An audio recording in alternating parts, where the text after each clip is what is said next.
नमस्कार दोस्तों, जैसा कि आप थंबनेल देख के समझ गए होंगे, अगर आपने किसी भी बैंक से लोन ले रखा है, क्रेडिट कार्ड ले रखा है और बैंक के रिकवरी एजेंट आपको परेशान करते हैं, तो आपको घबराने की कोई जरूरत नहीं है। अगर आप असमर्थ हैं पैसा दे पाने में और आपकी मानसिक टेंशन बढ़ती जा रही है और हालात इतने खराब हो गए हैं कि आप आत्महत्या तक करने की सोच रहे हैं, तो आप रुक जाइए। आप ऐसे कदम के बारे में ना सोचें। आप इस तरह की सोच को अपने दिमाग से बाहर निकालकर अपने आप में परिवर्तन लेकर ये चीज सोचें कि कैसे इस समस्या से निपटा जा सके। समस्या कुछ नहीं है, सिर्फ आपके दिमाग का बनाया हुआ फितूर है। हम सभी कभी ना कभी समाज में अपने कारोबार के लिए, अपने फैमिली के लिए लोन लेते हैं। हमारी आर्थिक स्थिति जब तक ठीक रहती है, हम लोन की किस्त की अदायगी करते हैं। समय हमेशा अनुकूल नहीं रहता। कई बार ऐसा होता है कि स्थिति हमारे बिल्कुल ना चाहते हुए भी विपरीत हो जाती हैं और हम ईएमआई दे पाने में असमर्थ हो जाते हैं। बस शरीफ आदमी की दिक्कत यही होती है कि वो रोता है और कहता है कि यार देखो, अडानी, अंबानी, माल्या सब पैसे लेके देश से भाग रहे हैं या इनके कर्जे माफ़ हो रहे हैं और हमारे क्यों नहीं हो रही। अभी मैं आपको एक छोटा सा एग्जांपल देता हूँ। बायजूस नाम की एक टेक कंपनी है। इसके सीईओ के ऊपर कम से कम हजारों करोड़ का लोन और बकाया है, लेकिन सरकार इसका बाल बीमाका नहीं कर सकती क्योंकि इसको अपने अधिकारों का पता है। कानून जो एक राजा, एक बहुत बड़े उद्योगपति के लिए, एक बहुत बड़े बिजनेसमैन के लिए या नेता के लिए है, वही कानून एक साधारण व्यक्ति के लिए भी है। हम जैसे लोग शराफत का चादर ओढ़े हुए हैं, इस वजह से हमें सरकार परेशान करती है। एक्चुअल में सरकार परेशान नहीं करती, सरकार हमारे समस्याओं के ऊपर कोई एक्ट नहीं करती कि अगर आपके ऊपर कर्जा अधिक है और आप किस्त की अदायगी नहीं कर पा रहे तो आपको क्या क्या करना है। आमतौर पे मैं 1 मिनट के अंदर आपको समझाना चाहूँगा कि कर्ज के दलदल में हम फंसते ही क्यों हैं। दोस्तों, कर्ज के दलदल में फंसने का सबसे बड़ा कारण है हमारा एक नेचर कि आम आदमी किसी से उलझना नहीं चाहता। वो शर्मा शर्मी में समस्याओं को अपने ऊपर और लादता चला जाता है। जैसे कि अगर मान लीजिए आपने किसी के इलाज के लिए 1 लाख रुपए लिए, 2-4 महीने, 5 महीने, 7 महीने आपने लोन की किस्त भरी। अब आपकी स्थिति तो पहले ही खराब है क्योंकि जो पैसा आपने लिया उससे इलाज हो गया। इलाज के होने की वजह से क्या हुआ, कोई आपने ऐसा धंधा तो किया नहीं कि 1 लाख रुपए लेके 4 लाख रुपए कमा लिए हों। तो वो पैसा तो आपका जहाँ इलाज था, जहाँ पर आपने इलाज के लिए कर्जे लिए, उसमें चले गए, मेडिकल इमरजेंसी में चले गए।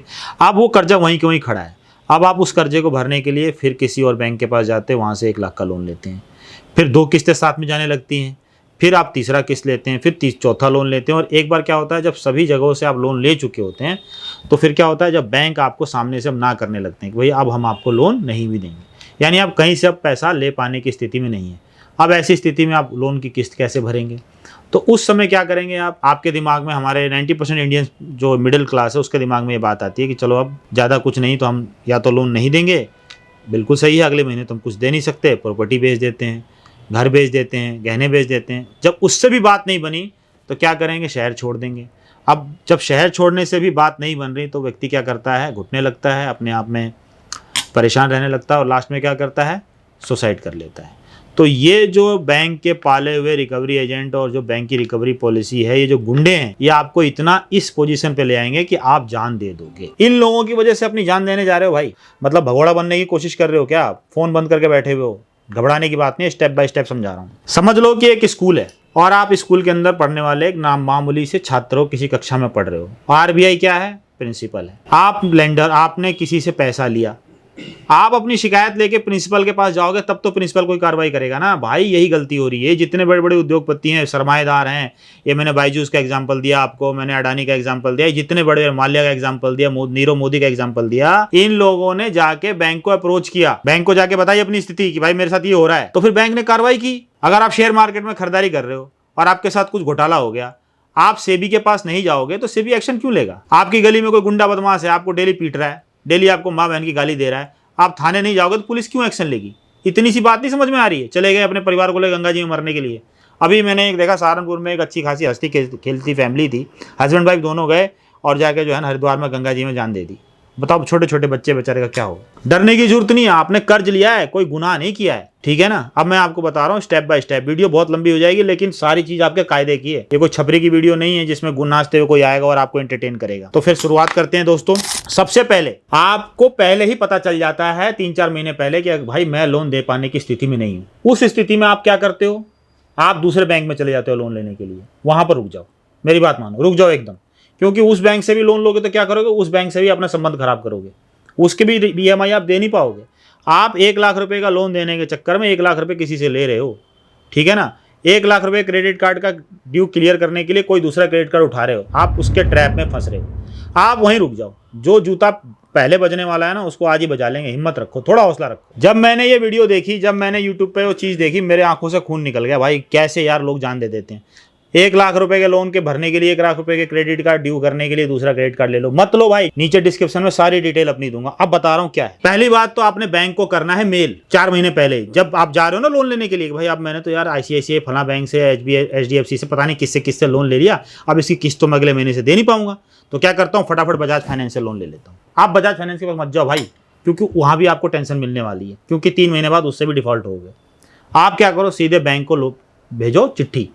मेरे साथ कई मेरे क्लाइंट ऐसे आते हैं जो कि पैसा उठा के लोन भरते हैं और उनको 4-5 महीने पहले ही पता चल जाता है कि भाई मैं अब डिफॉल्ट होने वाला हूं, लेकिन वो मेरे पास 4 महीने बाद आते हैं, पहले नहीं आते। वो क्या करते हैं, वो फटाफट क्या करते हैं, 4 महीने तक रोते गाते लोन भरते हैं। फिर 5वें महीने में कुछ हाथ में रहता नहीं है, ना कहीं से लोन मिल सकता है, ना कोई और सिचुएशन बन सकती है, तो फिर हमारे पास आते हैं। तो दोस्तों आपको करना क्या है, सबसे पहले आपको 4 महीने पहले, जब आपको आपके फाइनेंस की नॉलेज होगी कि भाई अब मेरे पास किस्त निकलना मुश्किल हो रहा है, आप RBI को लिखो चिट्ठी, मेल करो। RBI जब आप गूगल पे डालोगे, आपको RBI का सारा वेबसाइट मिल जाएगी। वहाँ पर उस कंज्यूमर ग्रीवांस सेल के हिसाब से आपको मेल ID बनी होती है। उस मेल ID पे आप लिखो कि भाई ऐसा ऐसा बात है और मेरे साथ ये दिक्कत हो गई है, मैंने पैसा उठाया था बिजनेस के लिए, फला काम के लिए, वो काम चला नहीं, या मैंने मेडिकल के लिए पैसा उठाया था, मैं भी आर्थिक तंगी में पैसा नहीं दे सकता, मुझे 1 साल का टाइम दे दो, 6 महीने का टाइम दे दो। हालांकि RBI के गाइडलाइन में ये है कि आपको 6 महीने तक, 6 महीने से लेकर 2 साल तक छूट मिल सकती है पैसा देने से। हाँ, उस दरमियान आप उसका इंटरेस्ट भरो। तो देखो, आप इंटरेस्ट में इतना गुना भाग मत करो। आप ये मत सोचो कि कल क्या होगा, मेरा कल सिविल खराब हो जाएगा। अरे कल कुछ होगा नहीं होगा छोड़ो यार, आज की ज़िंदगी जीने की तो सोच लो। अब आपका सिविल होगा कल खराब, और फांसी आप आज लगा रहे हो, तो आज फांसी लगाने की जरूरत क्या, जिंदा रहोगे तो सिविल फिर अच्छी हो जाएगी, टेंशन मत लो, सिविल भी ठीक हो जाता है 1-2 साल के अंदर। आपने क्या करना है, RBI को लेटर लिख देना है। लिख दिया लेटर, उसके बाद उस बैंक को भी लेटर लिखो। उसका जो नोडल ऑफिसर है, जो इन सब चीज़ों को देखता है, उसकी मेल ID को मार्क करते हुए लेटर लिखो कि भाई मेरे साथ ये दिक्कत हो गई है। इसके बाद क्या होगा, 7 दिन की उनको बोलोगे सर 7 दिन में मुझे रिप्लाई कीजिए।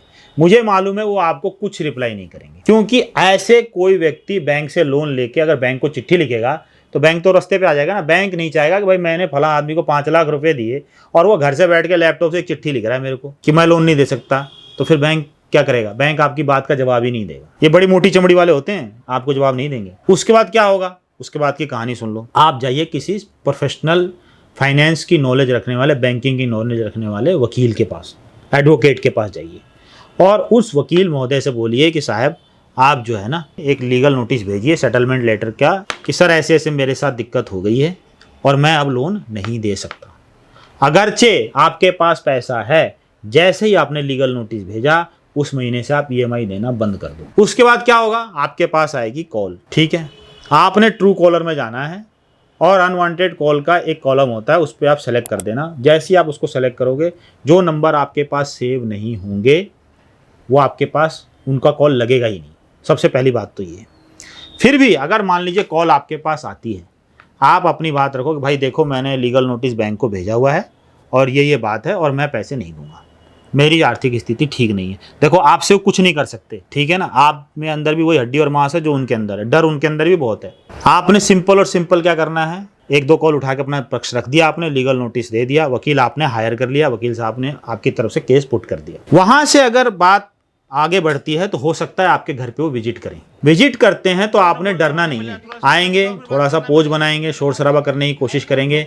आमतौर पे आम आदमी इसी समय टूट जाता है, वो सोचता है मेरे आस पड़ोस में बेइज्जती हो रही। भाई बेइज्जती किस बात की, जो आदमी सामने से आपको देख के हंस रहा, हो सकता है वो पता नहीं कितने कर्जे में दबाओ। अब दूसरा क्या कहता है इसके बारे में टेंशन मत लो। दुनिया का सबसे बड़ा है रोग, क्या कहेंगे मेरे बारे में लोग। आपकी इज्जत उससे ज्यादा बड़ी है क्या बायजूस की, जो भाग्य दुबई 500 करोड़ रुपए लेके गया है, अखबारों में छप रहा है, इतने करोड़ ले गया, उतने करोड़ ले गया, ले गया भाई ले गया। आपकी इज्जत इससे ज्यादा तो नहीं है नीरव मोदी की, जो इतने 1000 करोड़ लेके चला गया, कोई दिक्कत नहीं है। लेकिन दिक्कत कहाँ हो रही है, आप मुफ्त की इज्जत को ढो रहे हो और अपने आप को परेशान कर रहे हो। ऐसा कुछ नहीं है। RBI की गाइडलाइन है कि कोई भी व्यक्ति रिकवरी एजेंट अगर आपके यहाँ आता है तो वो सुबह 8 बजे से लेकर शाम के 7 बजे तक आएगा, वो भी आपको इन्फॉर्म करके कि मैं आ रहा हूँ। अब आपके ऑफिस चले गए, आपकी तो इनकम वहीं से आनी है, आपके बॉस ने देख लिया लोन मांगने वाला बंदा है, ये तो बंदा गलत है, कहाँ से कर्जा खा रखा, मैं इसको निकाल दूंगा। तो आपका वकील उनको नोटिस भेजेगा कि भाई मेरे इनकम की जगह पे तू आ गया तो मेरी तो सोर्स ऑफ इनकम ही खत्म हो गई, अब तो मेरी नौकरी भी चली गई, अब तो जो देने वाला था वो भी नहीं दूंगा, जा जो करना है कर लियो। नोटिस बैंक को कौन देगा? आपके लीगल एडवोकेट वो देंगे कि भाई आप हमारे क्लाइंट के वर्क स्टेशन पे गए या घर पे गए, चिल्ला चिल्ली किए, बेइज्जती किए, इसकी भरपाई आपको करनी होगी। आपने सिर्फ अपना मोबाइल चार्ज रखना है, मोबाइल ऑन कर लिया, उनकी सारी एक्टिविटी को रिकॉर्ड कीजिए। अब देखिए बात कहाँ फंसती है, ये जब आपको कॉल करेंगे तो कॉल पे तो आप इनसे डील कर लोगे, जब आएंगे तो आपको हौसला रखना है। क्या करना है? हौसला, बार बार बोल रहा हूँ। सबसे पहले क्या होना चाहिए? इनके पास डेब्ट रिकवरी एजेंट का सर्टिफिकेट होना चाहिए। 99% बैंक के पास से जो व्यक्ति आपको रिकवरी करने के लिए आपके घर पे आता है ना, उसके पास ये सर्टिफिकेट नहीं होता, क्योंकि इस सर्टिफिकेट को लेने के लिए जो भी व्यक्ति है DRA का सर्टिफिकेट लेके घूम रहा है, उस व्यक्ति के पास 100 घंटे की ट्रेनिंग होनी चाहिए कि आपको रिकवरी कैसे करनी है, आपको क्लाइंट के पास कैसे जाना है, कैसे बात करनी है। आप चिल्ला चिल्ली नहीं कर सकते, वो कोई कानूनी अपराधी नहीं है, कोई मर्डरी नहीं है, उसकी सिचुएशन खराब है, वो आपसे अपनी बात रख रहा है, आप तमीज़ के दायरे में रह के बात करिए उससे। दूसरी चीज़ क्या है भाई, तू दिखा, वो होगा ही नहीं। 99% में गारंटी दे रहा हूँ, DRA का लाइसेंस लेकर और सर्टिफिकेट लेके आने वाले व्यक्ति मात्र 1%, ये तो खुद ही बैंकर होगा, वो आपसे आप करके ही बात करेगा।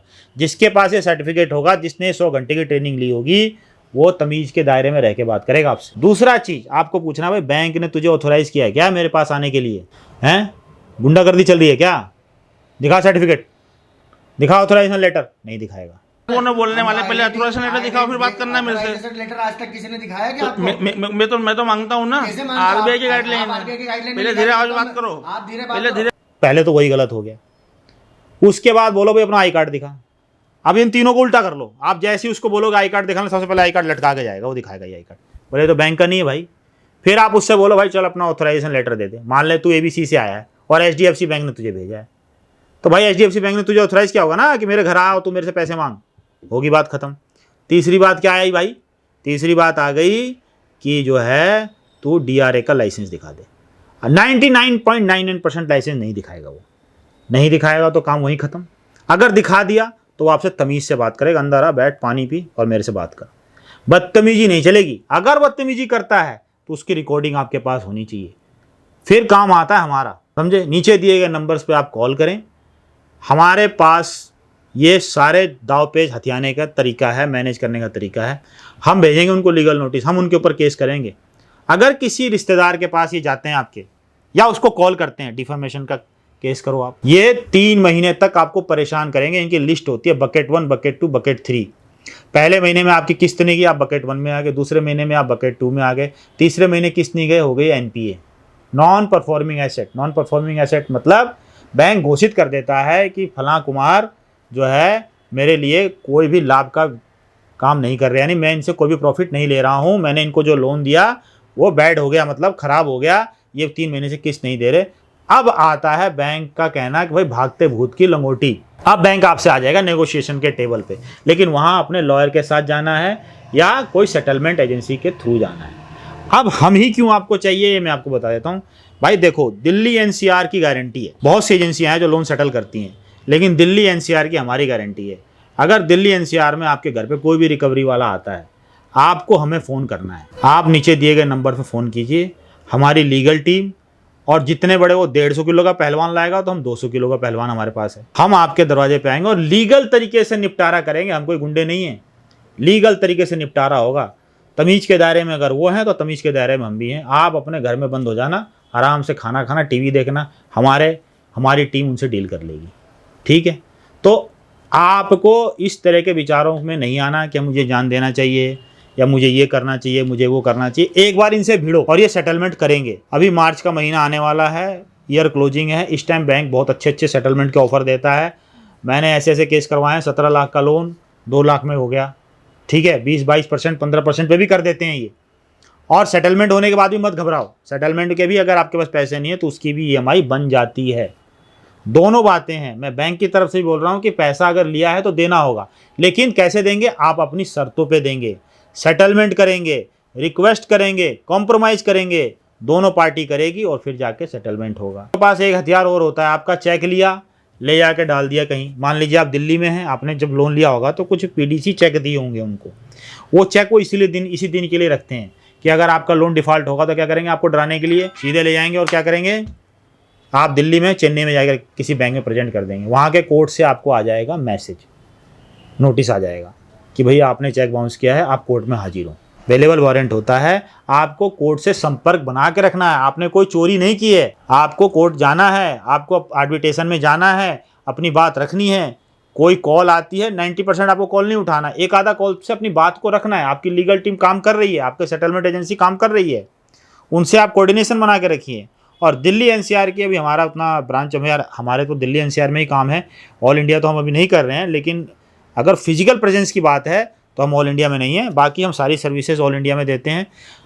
अगर फिजिकल प्रेजेंस आपको चाहिए तो दिल्ली एनसीआर में आप बिल्कुल टेंशन मत लीजिए, कोई हमारा एक्स्ट्रा चार्ज नहीं होता, कुछ नहीं होता। जो हमारे आपके साथ बातचीत है सिर्फ वही है, हम सेटलमेंट कराएंगे आपका और सारी रिस्पॉन्सिबिलिटी लेते हैं। लेकिन आदमी टूटता है रिकवरी एजेंट के घर पे आने पे, तो आपको घबराना नहीं है। जैसा मैंने बताया 3 चीज़ें बता रहा हूँ, पहले उनका आई कार्ड, फिर बैंक की ऑथोराइजेशन लेटर, फिर डीआरए का लाइसेंस लीजिए। कोई बदतमीजी करते हैं फ़ोन रिकॉर्ड कीजिए।